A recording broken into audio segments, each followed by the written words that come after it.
Assalamualaikum warahmatullahi wabarakatuh. Waalaikumsalam. Kami dari kelompok 2 ingin memaparkan tentang pengangguran. Perkenalkan, nama saya Arin Triwilujeng. Perkenalkan, nama saya Sari Putra. Perkenalkan, nama saya Ica Audisi. Perkenalkan, nama saya Selvi Ramadan. Terima kasih. Selamat siang, kembali lagi dengan saya Arin Triwilujeng. Hari ini kita akan membahas materi tentang pengangguran. Menurut para ahli, pengangguran itu apa sih, Ica? Menurut Raharja, disebutkan oleh Raharja, orang yang dikatakan pengangguran adalah banyaknya jumlah angkatan kerja yang tidak lolos penjaringan mendapatkan pekerjaan. Kategori angkatan kerja adalah orang yang mencari pekerjaan di rentang usia 15 tahun sampai 65 tahun. Sementara di luar 15 sampai 65 tahun yang tidak melamar kerja tidak termasuk pengangguran. Mengetahui pengertian pengangguran menurut para ahli, kita akan membahas mengapa sih pengangguran itu terjadi. Menurut Afisar, mengapa pengangguran itu bisa terjadi? Penyebab pengangguran di Indonesia dan alasannya yang pertama adalah banyak ketidakseimbangan antara pekerjaan dan jumlah tenaga kerja yang meningkat setiap tahunnya. Adanya persaingan ketat di antara para fresh grade maupun yang sudah berpengalaman membuat fenomena baru bahwa ketidakseimbangan tersebut telah terjadi. Keterangan penduduk di Indonesia juga dapat menjadi salah satu faktor pemicu adanya pengangguran di Indonesia. Hal tersebut menyebabkan banyaknya lulusan muda yang menganggur untuk menunggu pekerjaan dan juga pesatnya teknologi yang mengakibatkan manusia tergantikan oleh robot.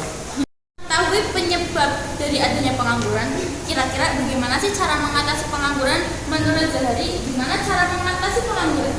Cara mengatasi pengangguran dapat dengan meningkatkan mutu pendidikan. Kita tahu bahwa Indonesia salah satu negara yang cukup pendidikannya fokus melahirkan tenaga kerja operator bukan seorang kreator. Jadi wajar jika lulusan pendidikan kita berpikir masih taraf melamar dan melamar pekerjaan. Setelah kita mengetahui semua penjelasan tentang pengangguran, sekarang saya akan memberikan contoh tentang pengangguran. Menurut Badan Pusat Statistik BPS mencatat jumlah pengangguran di Indonesia mencapai 8,42 juta orang pada Agustus 2022. Jumlah tersebut mengalami kenaikan dibandingkan pada Februari tahun 2022 yang sebanyak 8,40 juta orang. Namun, jika dibandingkan dengan periode sama setahun sebelumnya, jumlah pengangguran di Indonesia tercatat menurun.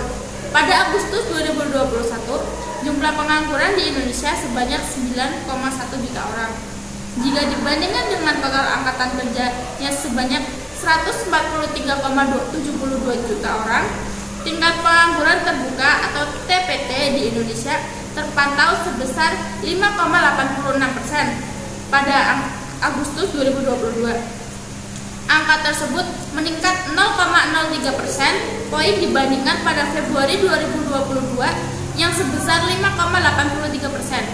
Berdasarkan jenis kelaminnya, TPT laki-laki cenderung lebih tinggi, yakni 5,93%, sementara TPT perempuan tercatat sebesar 5,75%. Menurut wilayahnya, TPT di perkotaan terpantau sebesar 7,74% pada Agustus 2022. Angkanya juga lebih tinggi dibandingkan TPT di perdesaan yang sebesar 3,43%. Sementara itu, tingkat partisipasi angkatan kerja tercatat sebesar 68,63% pada Agustus 2022. Presentasenya mengalami kenaikan dibandingkan pada Agustus 2021 yang sebesar 87,80%. TPAK pada Agustus 2022 juga menjadi yang tertinggi sejak 1986